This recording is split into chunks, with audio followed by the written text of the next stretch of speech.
오늘은 매우 또 뜻깊은 날입니다.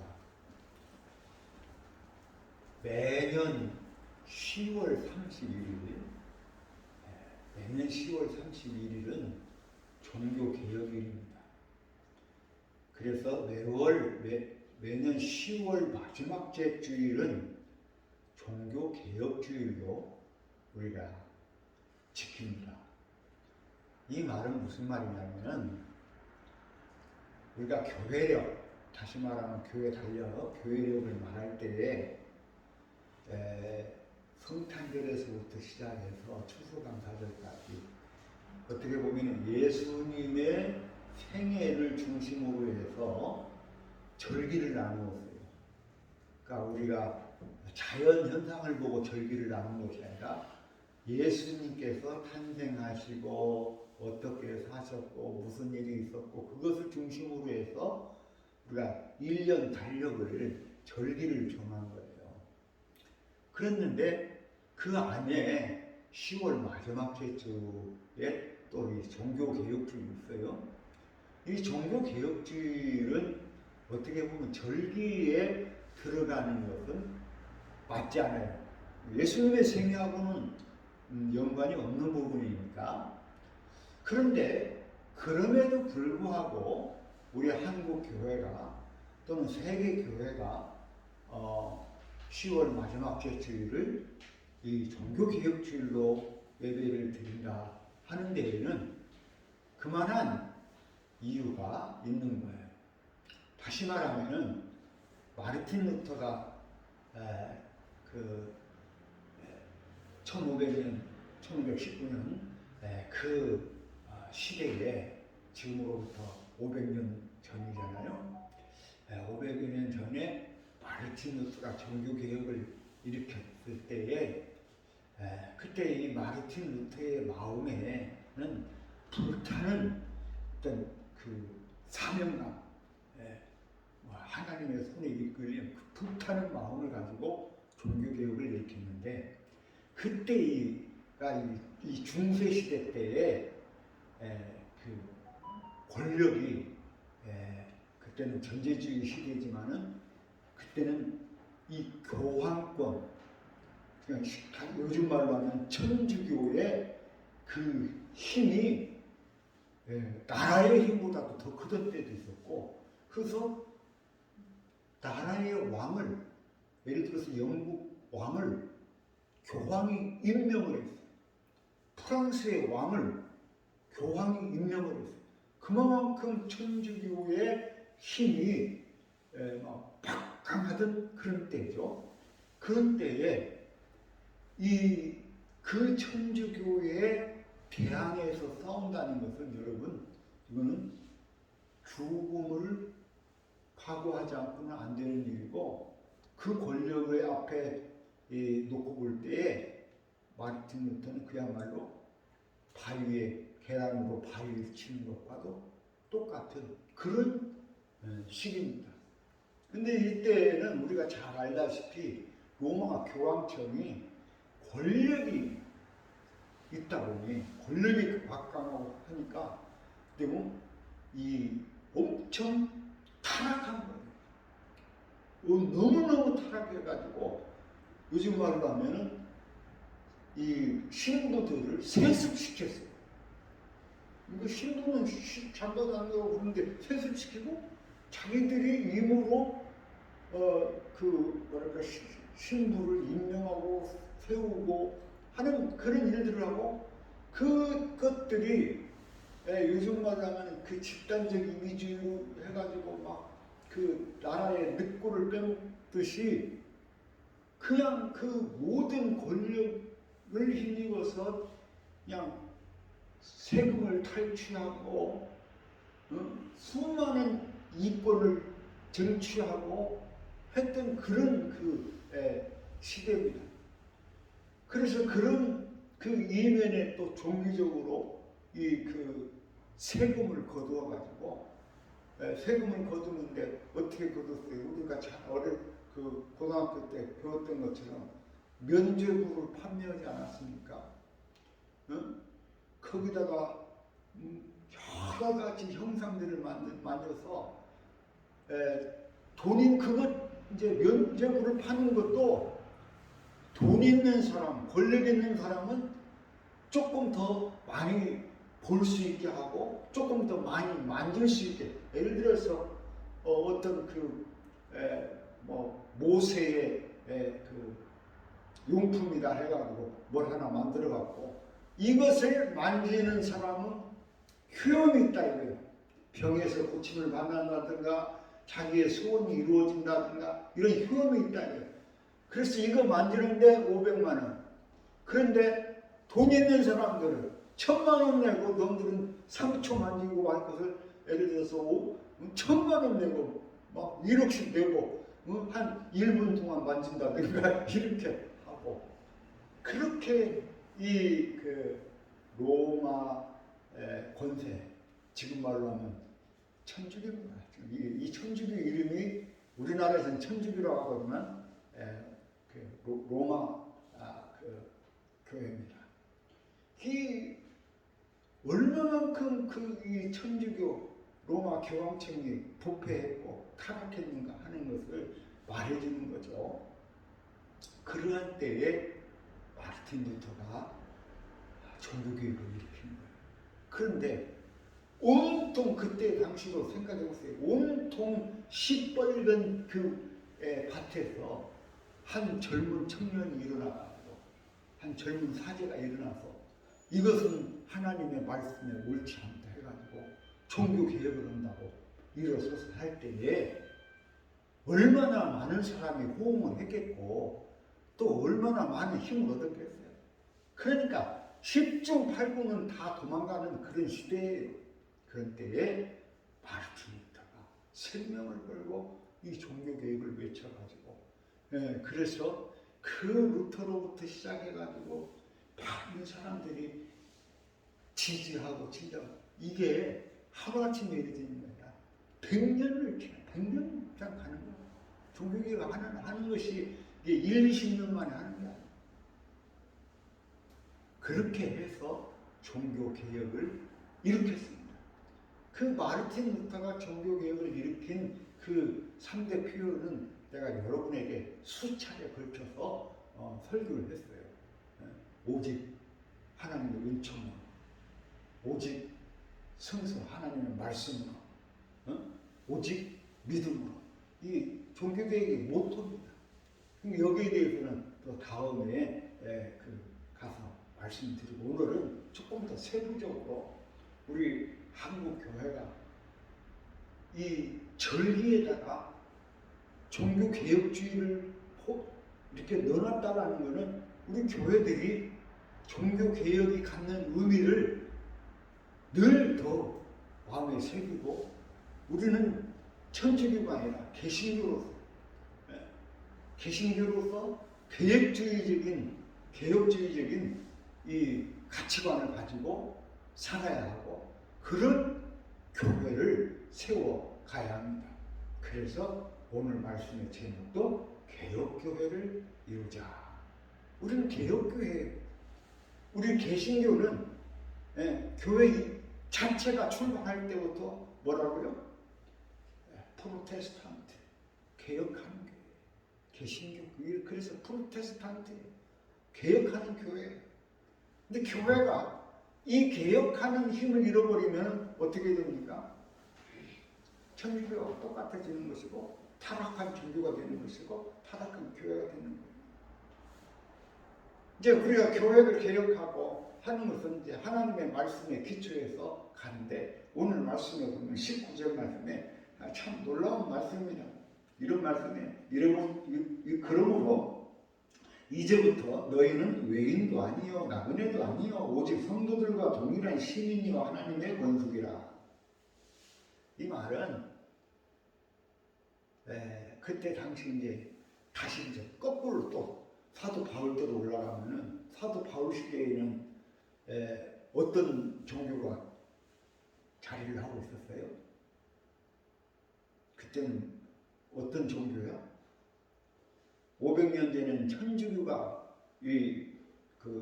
휩쓸었다면은 2000년 전에는 무슨 종교가 자리하고 있었어요? 이스라엘에? 유대교. 여러분, 제 말을 늘 좀 새기고 들으셔야 됩니다. 유대교 사회에, 그때 당시는 유대교 사회, 법도 유대교 법이고, 모든 관습도, 문화도, 사회도, 모든 것이 다 유대교 사회 속에 있어요. 그런 유대교 사회에서 예수님이 온 거예요. 와가지고 그들과 대화를 하고 싸우고 해서 탄생한 것이 기독교예요. 그 사도 바울이 그런 시대에 예수님도 죽고 난 그런 시대에 말합니다. 여러분은 이제부터는 외인도 아니에요. 외인이라는 말은 뭔 말이에요? 외국 사람도 아니고 그 집 바깥에 있는 사람, 외국 사람이 아니라 이 말은 여러분도 이제는 내국인이다. 우리나라에 많은 그 외국인들이 와서 살잖아요. 그 사람들한테 하는 말이에요. 너희들이 지금은 외국인이 아니라 내국인하고 똑같다 하는 그것을 말하는 거예요. 그러면서 너희는 이제부터는 유대인들만 하나님의 백성이 아니라 우리도 똑같은 하나님의 백성이다. 옛날에는 우리가 예수님이 오시기 전에는 다 외인이요, 나그네요, 이방인이요, 죄인들이었지만은 이제 예수님이 오셔서 우리는 또 다른 하나님의 백성이다 하는 그 얘기를 하는 거예요. 오늘 우리가 여러분 예수를 믿으면 그 작은 힘을 갖고 예수를 믿는 거죠.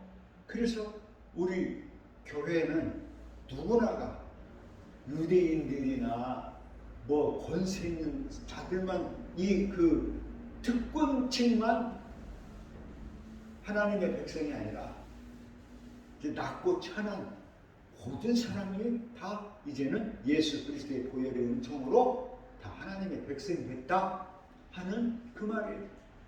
이 말은 다시 말하면 교회는요,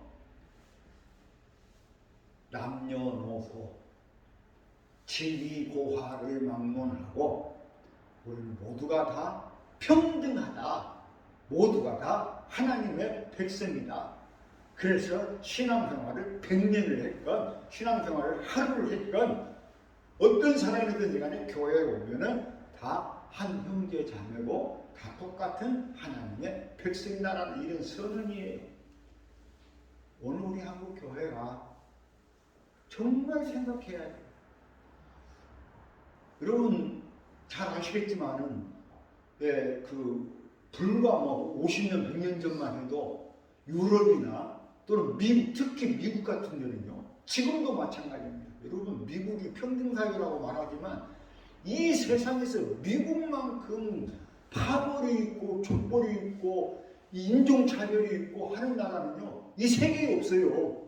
그런데 그런 사람들이 자꾸 남의 나라를 간섭하고 왜 평등하지 않니 이런 거 간섭하는데, 여러분 미국은요, 지금 이 21세기에도 교회에 가면은 어떤 교회는 흑인을 안 받는 교회가 있어요.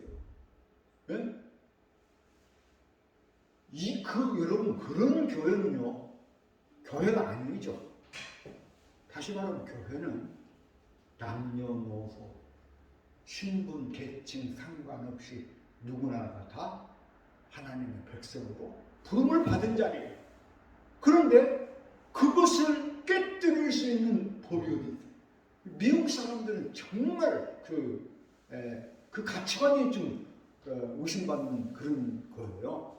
그래서 흑인들, 여러분 맨날 미국 영화 보면 흑인들이 교회 갔다가 맞아 죽고 또 흑인들은 그냥 개돼지 취급하는 그런 거 나라 아니었습니까? 근데 그런 이 인권을, 천부 인권을 무시하는 그것이 지금 21세기에도 미국 사회에서 지금 벌어지고 있다는 거, 이것이 참 대단히 놀라운 일이에요. 교회는요, 남녀노소 지위 상관없이 권세 상관없이 누구나가 다 하나님의 백성이 되는 자예요. 제가 젊었을 때인데요, 서울에 있는 교육 신앙생활을 좀 했었어요. 한 2년간 그 교회를 다니는 신앙생활을 했는데 지금도 내가 내 내리수를 잊혀지지 않는 것이 있는데 그건 뭐냐면 어떻게 그 교회는 나하고 그 목사님하고 너무 가까운 사이이기 때문에 나는 그분을 선생님으로 여기고 그분한테 모든 걸 배우기도 하고 그랬지만은 근데 그 교회 교인들의 뭐랄까 그 신분이랄까 이런 것이 우리나라의 중상류층 거의 중상류층의 사람이에요. 우리 기독교적으로도 중상류층의 사람들이고 사회적인 신분 자체가 중상류 이상의 사람들이고 그러다 보니까 그 사람들하고는 대화를 할 수가 없었어요.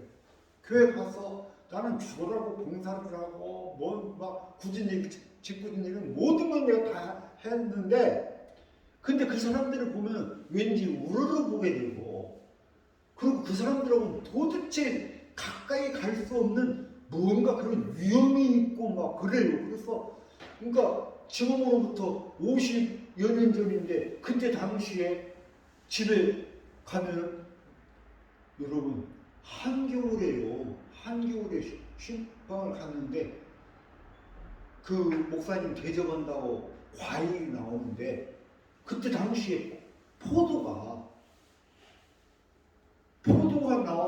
나온 거 겨울에 여러분 지금이야 뭐 이제 이 냉장 보관도 잘 되고 지금은 그 뭐랄까 외국에서 이렇게 수입해 오니까 언제든지 먹을 수 있지만 50여 년 전에는요 여러분 그때는 냉장고라는 것도 생각해 볼 수 없는 그런 시대에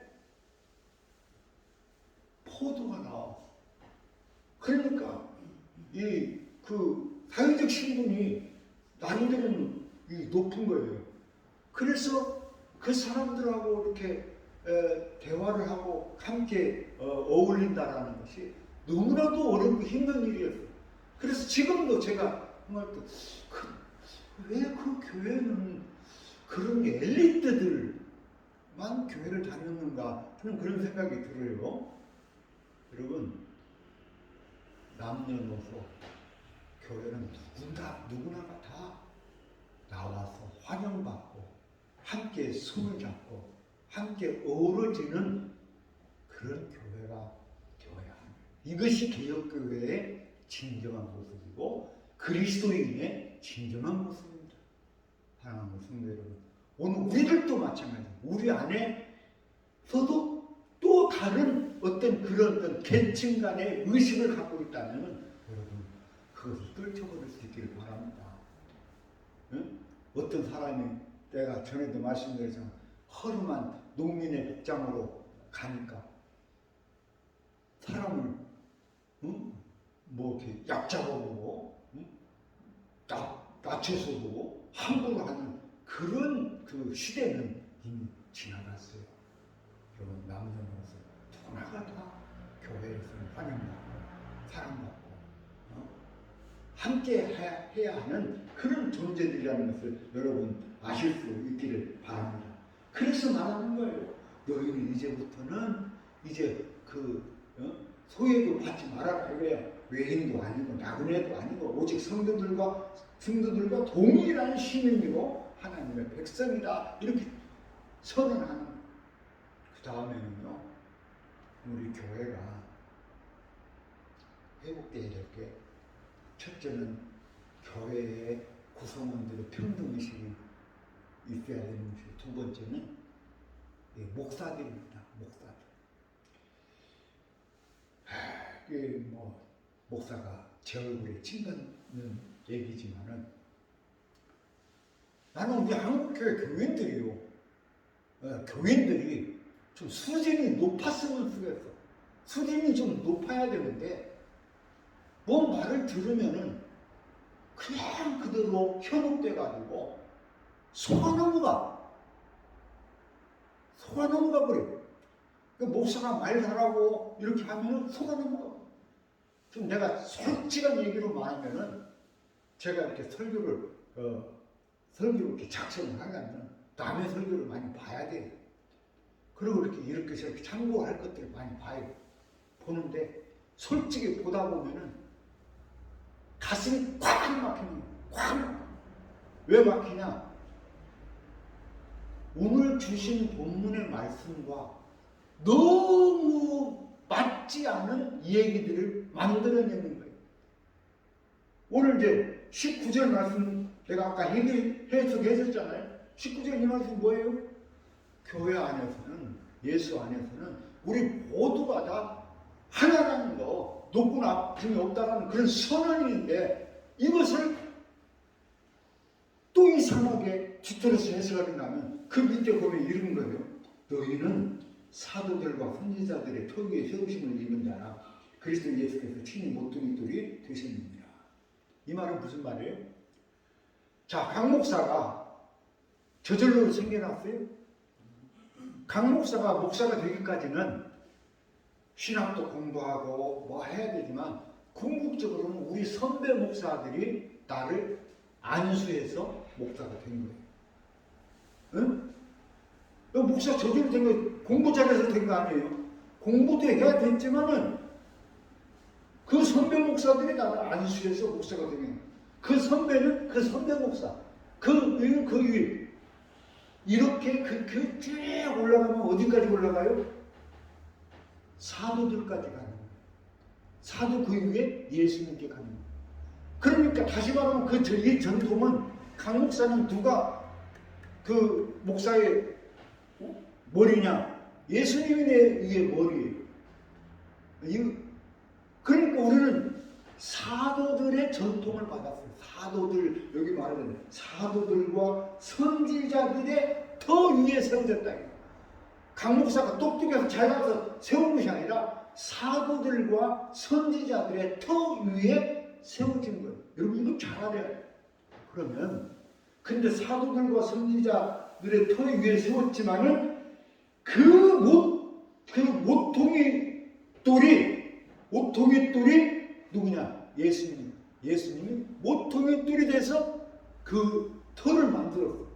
그래서 그 예수님을 모퉁이 돌을 위해서 사도들이 세워지고 속사도도 세워지고 교부들이 세워지고 신부도 세워지고 목사도 세워진 거예요. 무슨 말인지 이해 갔죠? 그런데 그러면은 목사는 적어도 예수님만큼은 아니어도 예를 들어 사도 바울이 말하는 것처럼 바울만큼은 또 아니더라도 다른 사도들이나 선지자들의 그 모습을 이만큼이라도 닮아가야 돼요. 이만큼이라도. 그런데 여러분, 내가 전에도 수없이 말씀드렸지만 사도들이요, 예수님의 제자가 몇 명이죠? 12명이잖아. 12명 중에 한 명은 어떻게 됐어요? 한 명은 죽었잖아요. 가룟유다 죽고 새로 또 뽑았잖아요. 그 12명. 예수님의 제자들 12명이 온전하게 산 사람이 하나도 없어요. 이 사람들은 예수 믿는 것 때문에 한 명도 안 빼놓고 다 순교를 당했어요. 다 죽었어요. 사도들이라는 이 이름을 가지고 돈을 벌려고 생각하고 사도라는 이름을 가지고 권력을 얻으려고 하는 생각하는 그런 사람들이 아니다. 적어도 예수님의 가르침을 따라서 생명을 걸고 신앙을 지키고 예수님의 이 그 정신을 지킨 사람들이. 그런데 그 터전 위에 세움을 받은 오늘 우리 목사들, 마치 500년 전에 천주교가 타락해가지고 교권을 팔아서 이득을 챙기고 면제부를 팔아서 돈을 챙기고 그렇게 했던 것처럼 오늘 우리 한국교회 목사들이 목사라는 이것을 가지고 얼마나 많은 이권들을 챙기고 권력에 아부하고 이러고 살아가고 있다는, 정말 기가 막힌 거예요. 아니 다른 사람들은 몰라도 적어도 목사, 교회 지도자들은 그 예수님 정신 그거 하나만라도 가지고 가려고 해야 되는데 도덕론 편에 서서 무슨 짓을 하고 그래갖고 이권을 얻어내고 하나만 얘기할게요. 내가 하도 우리 딸이 하지 말라고. 전두환 대통령이 국가를 찬탈하고 국군을 찬탈해서 수천 명을 죽여갖고 국군을 찬탈해가지고 정권을 잡았는데 그 전두환 밑에 가갖고 아부하고 나하고 전두환하고 친구다라고 하면서 빌붙어가지고 엄청난 이권을 챙긴 사람 그게 누구요? 이름까지 말하지 않아요. 목사들이 그 짓을 하고 있어요.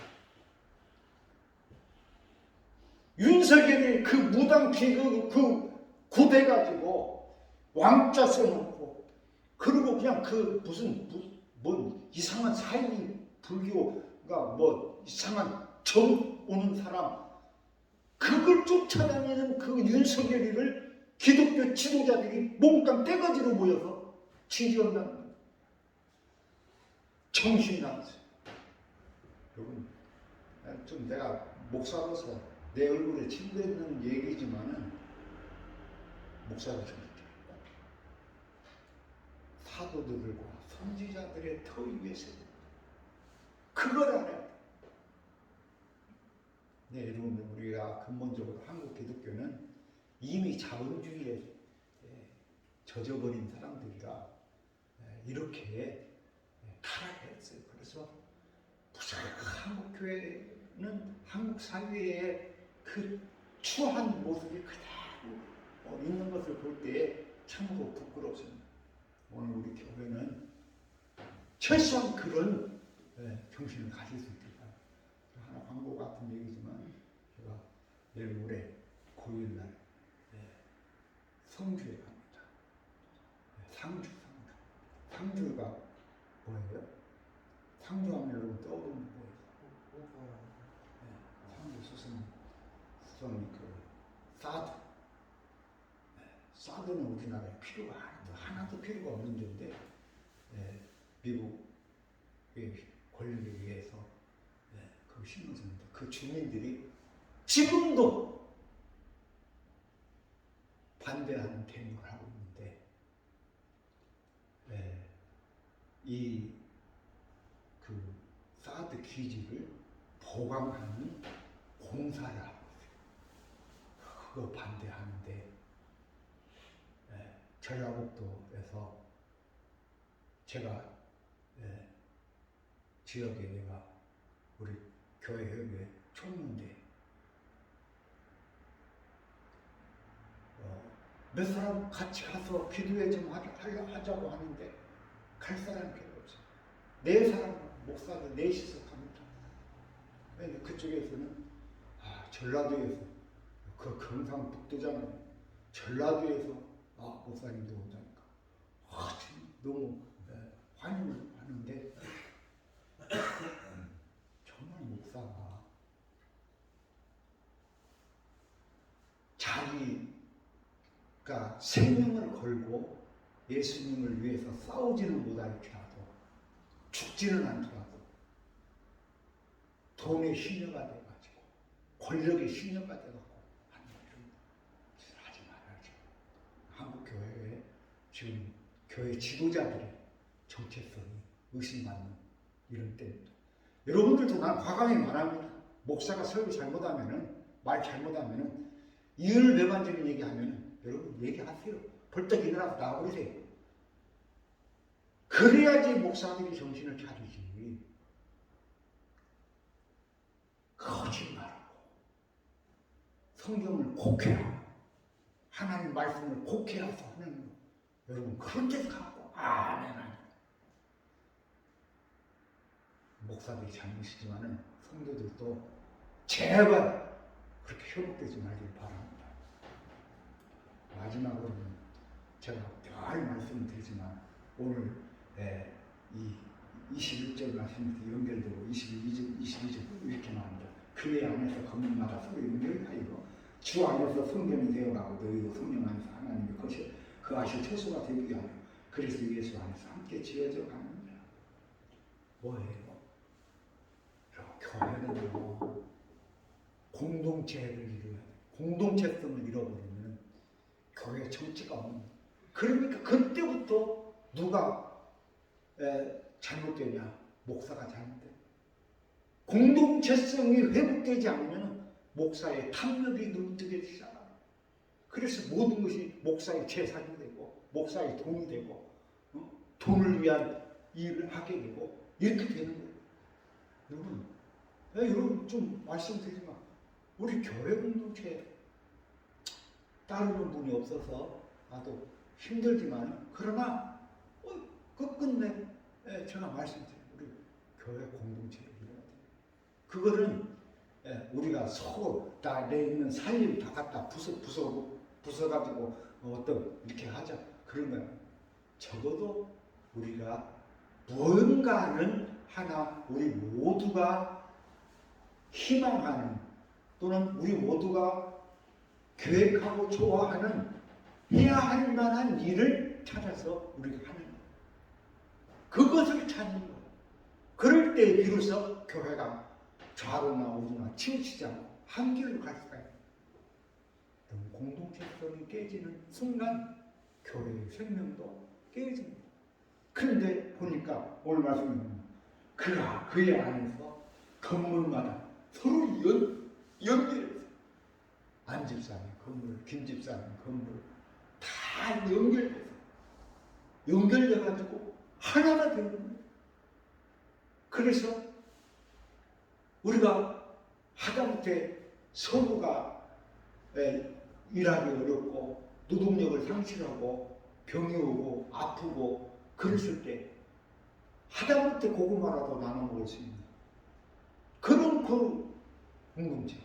아파서 병원을 가야 되는데 병원 갈 수 없는 그것을 우리가 서로 함께하는 최소한 이런 그 부분을 우리가 함께 기도하고 무언가를 갖춰가는 것. 이것이 나는 우리 공동체성이 매우 중요한 것이다. 우리 교회는 이 공동체성을 회복하기 위한 그런 준비를 하나씩 갖춰가야 됩니다. 나는 가끔은 여러분에게 미안하고 여러분 그런데도 강목사 따라와서 같이 와서 예배 드려준다는 것이 너무 감사합니다. 근데 여러분 미안하고 죄송하지만 그러나 이것을 잃어버리면 교회는 또 하나의 사업적인 장사의 터전밖에 되지 않는 거예요. 여러분 요즘 교회가 장사꾼들처럼 되어버렸잖아요. 우리 성도 여러분, 특별히 종교개혁주의를 맞이하면서 이 세 가지 말씀을 드렸습니다. 교회는 남녀노소 누구나가 다 평등해야 된다. 한 형제자매는 인식하자. 그리고 사도와 선지자의 터 위에 세워진 목사는 특히 목사는 예수 그리스도의 근본 정신과 그 가르침과 말씀을 토대로 가야 한다. 그리고 이것이 올바로 뿌리내리기 위해서는 우리 교회 공동체에 이루어서 그래서 우리 교우들이 서로 힘을 나누고 서로 하나가 되는 그런 아름다운 교회를 이루어가실 수 있기를 주님 이름으로 축원합니다. 주님 감사합니다. 오늘 사도 바울을 통하여서 주신 말씀처럼 500년 전에 개혁의 기치를 붙잡고 그 깃발을 높이 들고 생명을 걸고 싸웠던 마틴 루터의 그 가르침을 우리가 돌아봅니다. 개혁교회의 위치를 아래로 바로 세워가게 하여 주옵소서. 예수님 이름으로 기도합니다. 아멘.